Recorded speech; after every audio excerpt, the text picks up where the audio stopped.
Maya people were as advanced as any of the ancient civilizations of the world. Called the Maya Codex of Mexico. Like other Maya codices, the roughly 900-year-old text written on tree bark pages that were bound together like a book. In 1977, a classified NSA report labeled an ancient Maya book something nobody expected: a visual astronomical computer. For 50 years, this codex sat locked in museum storage, while the world's top scholars called it a fake. Too simple, too crude, probably forged. Then, modern science proved them all wrong. Radiocarbon dating placed it between 1021 and 1154 CE, making it the oldest readable book in the Americas. But here's where it gets darker. When researchers finally decoded the pages, they didn't find prayers or poetry. They found a war calendar. Captures, killings, attacks on temples, all timed to the movements of Venus. The Maya didn't just watch the stars, they weaponized them. So how did a book this important end up in a cave, brought by a collector who was blindfolded on a plane and had no idea where he was going? The trail starts in the 1960s with a man named Jose Sainz, a collector living in Mexico City. One day, two men approached him with an offer. They claimed to have found a hidden cache of Maya artifacts and wanted to show him. But there was one condition: complete secrecy. No questions about where they were going, no compass, no landmarks. Sainz agreed. They put him on a small plane and flew him toward the low hills near Tortuguero. When they landed on a rough dirt airstrip, they drove him deeper into the countryside until they reached a dry cave. And inside that cave, Sainz saw something that would consume the next 50 years of archaeological debate. A folded book made from fig bark paper, painted with lines and symbols. Around it lay other objects: a small wooden mask, a sacrificial knife with a handle carved into a clenched fist, and blank sheets of bark that had never been painted. The whole scene looked like something out of a movie. Too perfect, too staged, and maybe that's exactly why so many people refused to believe it was real. In archaeology, discoveries that look like they came from a film set usually end up being props. Sainz bought the book anyway. He didn't know it at the time, but that simple decision would launch one of the longest arguments in modern archaeology. The price he paid has never been disclosed. The exact location of the cave has never been confirmed. The two men who led him there were never identified. For a few years, the codex stayed hidden. Then, in 1971, it appeared publicly for the first time at the Grolier Club in New York, part of an exhibition organized by Yale archaeologist Michael Coe. That's where the manuscript got its first nickname, the Grolier Codex. But here's where timing worked against it. Mexico and the United States had just tightened laws on exporting cultural artifacts. So after the exhibition ended and a short period of study, the book was sent back to Mexico. It arrived in 1977 and went straight into deep storage at the National Museum of Anthropology. For the next 4 decades, almost no one saw it in person. It existed mostly in photographs and secondhand descriptions. And the doubts? They started almost immediately. The first problem was its origin. This wasn't a book discovered by archaeologists at a documented dig site. It came from looters and ended up with a private collector. In academic circles, that's an instant red flag. The second problem was how it looked. The artwork was bold but simple. Figures, numbers, and almost no text. When scholars compared it to the intricate, densely packed pages of the Dresden and Madrid codices, this one looked almost childish. Some experts called the drawings clumsy. Others pointed to technical details that seemed suspicious. A few pages showed faint red sketch lines beneath the painted figures, something an ancient Maya artist would have covered up. The edges of the pages look too sharp, as if they'd been trimmed recently. Then came the final blow. In 1975, J. Eric Thompson, one of the most respected Mayanists alive, declared the book a forgery. And when Thompson spoke, the field listened. For years afterward, most scholars dismissed the Codex without a second thought. That was the verdict. Case closed. The Grolier Codex was a fake. Except it wasn't. And proving that would take an entirely new generation of researchers willing to question everything the old guard believed. The Codex itself is small, each page about 4.9 inches wide and 7.5 inches tall, folded accordion style from the inner bark of a fig tree, a material called amate. To make it smooth enough for painting, the maker coated both sides with a thin white plaster. And that plaster is where the first clue appeared. The three famous Maya codices in Europe, Dresden, Madrid, and Paris, all used lime-based plaster made from calcium carbonate. This one uses gypsum made from calcium sulfate. That single difference is like a fingerprint. It points to a completely different workshop, a different tradition, and a separate supply chain of materials. A forger trying to fake a Maya book in the 20th century would have copied what was already known. This codex didn't match. In the mid-2000s, a 4-person team decided to re-examine every criticism. Stephen Houston from Brown University, Michael Coe and Mary Miller from Yale, Carl Taub from UC Riverside. They approached the manuscript like detectives working on a cold case, testing each doubt one by one. They used non-destructive methods. No scraping, no cutting. Instead, they fired gentle beams of light and particles at the surface and measured what bounced back. One method, called particle-induced X-ray emissions, reveals the chemical composition of pigments. Another, Rutherford backscattering spectrometry, can identify elements buried in layers of material. The results were definitive. The black pigment was carbon black, soot made by burning oil or wood, exactly what ancient Maya artists used. The red was hematite, a form of iron oxide found across ancient Mesoamerica. And on one page, there was blue. Not just any blue, Maya blue. A legendary pigment made by fusing indigo dye with a specific clay mineral. Modern scientists didn't figure out how to recreate this formula until the late 20th century. No forger in the 1960s could have synthesized it. No modern paints, no synthetic chemicals, nothing that shouldn't be there. But scientists still needed to know how old the book actually was. For that, they turned to radiocarbon dating, specifically accelerator mass spectrometry. The method works by measuring carbon-14, a radioactive isotope that decays at a known rate. By calculating how much remains in organic material, researchers can estimate when the material was created. The bark paper was perfect for this. It came from living plant fibers, which meant it could be dated precisely. 2 separate cleaning procedures, 2 independent runs, both pointed to the same window between 1021 and 1154 CE. That makes the Maya Codex of Mexico the oldest readable book in the Americas. Older than the Dresden Codex, older than anything that survived the conquest, older than most medieval manuscripts sitting in European cathedrals. Think about what was happening in the rest of the world when this book was made. The Byzantine Empire was still intact. The Crusades hadn't started. William the Conqueror hadn't invaded England. And somewhere in Mesoamerica, a scribe was painting astronomical calculations onto bark paper that would outlast all of them. The damage patterns confirmed it. The pages showed cracks exactly where old folds would naturally weaken, not where scissors or knives would cut. The edges were scalloped from insect bites, not sliced clean.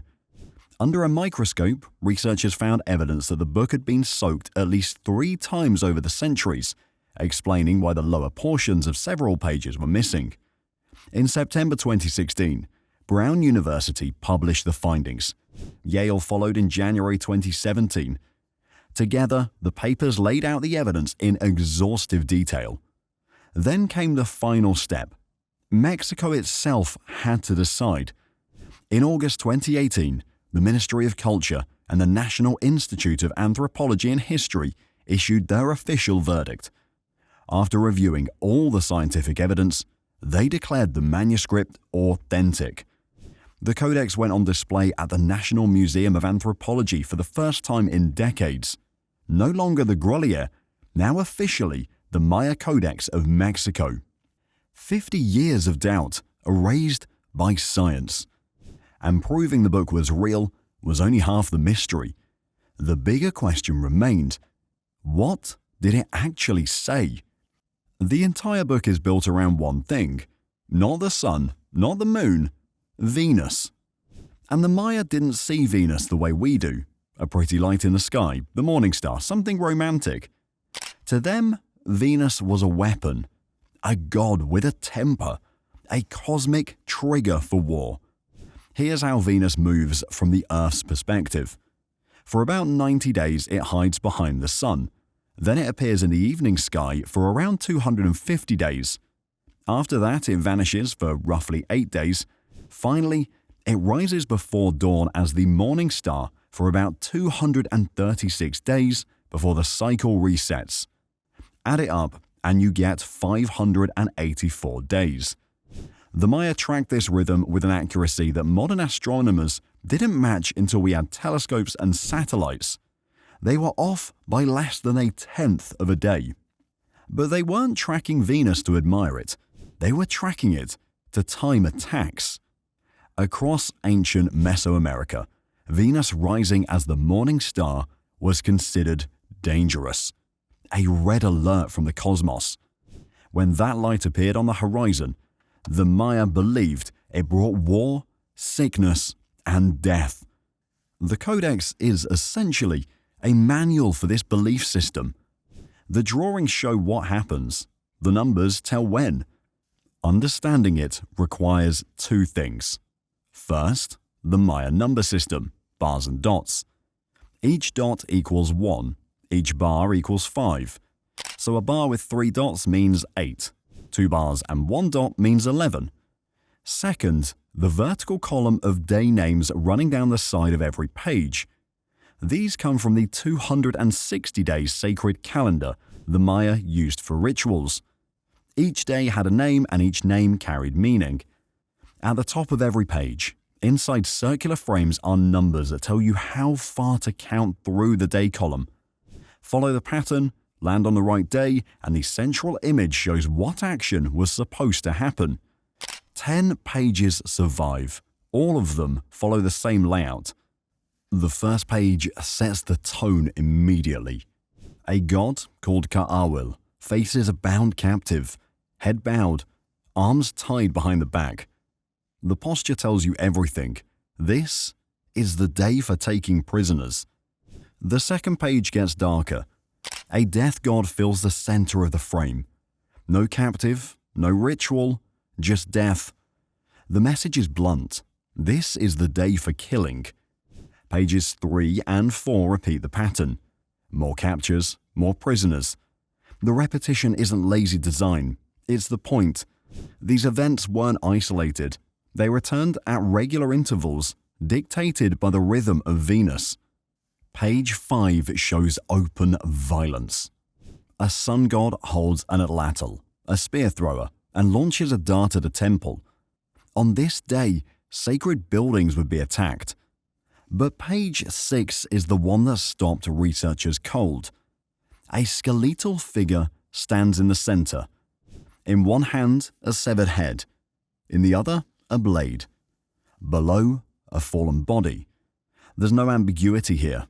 This is ritual murder, painted in pigment and scheduled by the stars. The 7th page shifts slightly. A god stands beside a glowing tree, sometimes called the bright tree. The style of clothing and symbols points to central Mexican influence, a reminder that the Maya traded ideas and imagery across vast distances. This scene likely represents a ceremony rather than violence. Pages 8 through 10 return to warfare. A bird serpent warrior spears a temple. A mountain god looms over a prisoner. The death god fires a dart into water, striking a shell. Every image tied to Venus. Every action tied to the cosmos. Think about what that means for a second. This wasn't superstition. This was strategy. A civilization without metal weapons, without wheeled vehicles, without any of the technology we associate with military power. They built a system for timing warfare that tracked a planet's orbit to within 2 hours of modern calculations. The NSA analysts who examined the Dresden Codex in the 1970s called it a visual analog computer. They weren't being poetic. They were describing exactly what they saw. A system that could accept inputs, process them through pattern recognition, and generate accurate outputs about future events. We think of computers as machines made of silicon and electricity. The Maya built theirs from bark paper, mineral pigments, and mathematics. Different hardware, same logic. And the Mayan Codex of Mexico is the oldest surviving piece of that software. But this codex wasn't the only one that made it through the conquest. Out of thousands of Maya books that once existed, only 4 made it through the conquest. The Mayan Codex of Mexico is one. The other 3 have been sitting in European libraries for centuries, and each one reveals something different about what the Maya knew. Start with the Dresden Codex in Germany. In 1739, a librarian called Johann Christian Gotze bought the book in Vienna and carried it back to the Royal Library in Dresden. Nobody knows exactly how it traveled from Yucatan to Austria. Some historians guess it left Mexico in the 16th century and passed through royal collections before resurfacing, but there's no proof. What is certain is that Dresden has guarded it ever since as one of its greatest treasures. Physically, it's a long strip of bark paper folded into 39 sheets, 78 painted surfaces in total. Unfold it completely, and it stretches more than 11 feet. The artwork is intricate, narrow lines, dense hieroglyphs, careful red borders framing every scene. This is the Astronomy Codex. Venus tables that chart the planet's movements over 104 years. Eclipse predictions, ritual almanacs, number grids so sophisticated they helped modern scholars crack the Maya calendar itself. The Venus tables alone are staggering. The Maya calculated that 5 Venus cycles equal almost exactly 8 solar years. That's not something you notice by accident. That's generations of observation, recording, and refinement, a scientific project that spanned centuries without interruption. And their eclipse predictions are even more impressive. The Dresden Codex contains tables that accurately forecast eclipses over a 33-year span. Every recorded eclipse during that window fell within the Maya's prediction intervals. They achieved roughly 55% accuracy, better than medieval European astronomers working with far more sophisticated tools. But the Dresden Codex carries scars. When Allied bombers hit the city in World War II, the book was stored in a basement that flooded. Several pages were soaked and the paint washed away. Some images survive today only because 19th century researchers had made printed facsimiles before the war. A book that survived the Spanish conquest almost didn't survive the 20th century. Now move to Spain and the Madrid Codex. For years, scholars thought they were looking at 2 separate manuscripts, the Troano Codex and the Cortesianus Codex. They were stored in different places, catalogued under different names. It took decades before researchers realized they were 2 halves of the same book, broken apart somewhere along the way. Reunited, the Madrid Codex is the largest survivor. 56 sheets, 112 printed pages. Stretch it out, and it runs more than 20 feet, almost twice the length of the Dresden. But the content is different. If Dresden reads like an astronomy lad notebook, Madrid feels like a farmer's almanac crossed with a priest's guidebook. Pages matching specific days with specific actions: when to plant crops, when to hunt, when to care for bees, when to cure illness, when to carve ritual objects. The original is too fragile to display. Visitors to the Museo de America in Madrid see only a facsimile. Finally, the Paris Codex in France, the smallest and most damaged of all. In 1859, a French scholar named Léon de Rosny was working in the Imperial Library in Paris when he noticed a folded manuscript stuffed into a basket of old papers near a chimney. That's where he found it, forgotten, nearly thrown away. Only 11 sheets survive, 22 printed pages, most of them eaten away at the edges. The plaster coating has flaked off in large sections. What remains is clearest in the center of each page, where the colors still hold. The Paris Codex tracks time differently than the others.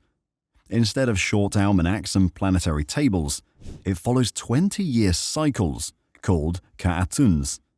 Each cycle comes with a ruling god, ceremony notes, and predictions for that era. If you wanted to know what the next 2 decades held, this was your guidebook. The final pages show something unexpected. 13 animals arranged like a zodiac: jaguar, deer, serpent, bird. A symbolic path for the sun's movement through the sky. Scholars still argue about how to read it, but the structure is unmistakable. The Maya weren't just tracking time, they were organizing the entire cosmos into readable patterns. 4 books. That's all we have left from a civilization that once filled entire libraries. 4 survivors out of what may have been thousands. The mathematics alone would have filled volumes. The astronomical records, the histories, the poetry, all of it gone. And the reason we don't have more comes down to one man and one afternoon. A Spanish friar named Diego de Landa stood before a pile of Maya books in a small town called Mani and ordered them burned. It was July 12, 1562. 27 manuscripts went into the flames that day. Along with them, more than 5,000 carved idols and ceremonial objects. Landa called it an auto de fe, an act of faith. In one afternoon, centuries of Maya astronomy, literature, and history turned to ash. But here's the part that still haunts scholars. Years later, after the Spanish crown accused Landa of excessive cruelty, he wrote a book to defend himself, Relación de las Cosas de Yucatán. In it, he documented Maya religion, customs, and calendar systems. He even tried to create a Maya alphabet by asking a scribe to write Spanish letters in Maya symbols. The cruel irony is almost unbearable. The man who burned the book became the primary source for understanding what was in them. But Landa made a critical mistake. Maya script isn't alphabetic, it's logosyllabic. When he asked the scribe to write B, the scribe wrote the syllable B because that's how the letter is pronounced. For centuries, scholars tried to use Landa's alphabet and failed. The breakthrough came from the Soviet Union. In the 1950s, a linguist named Yuri Norizov realized that Maya glyphs represented syllables, not letters.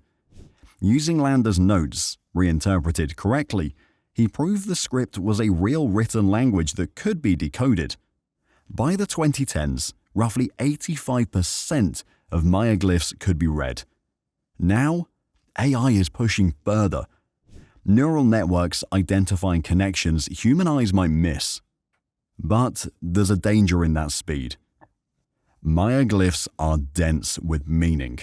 A single symbol can represent a sound, a word, a concept, and a deity all at once. The same glyph might mean morning star, or war, or rebirth, depending on the context. The Maya didn't think in straight lines. Their calendar was cyclical. When a glyph described destruction followed by transformation, Western trained AI stops at destruction. It misses the reset. It turns prophecy into an apocalypse.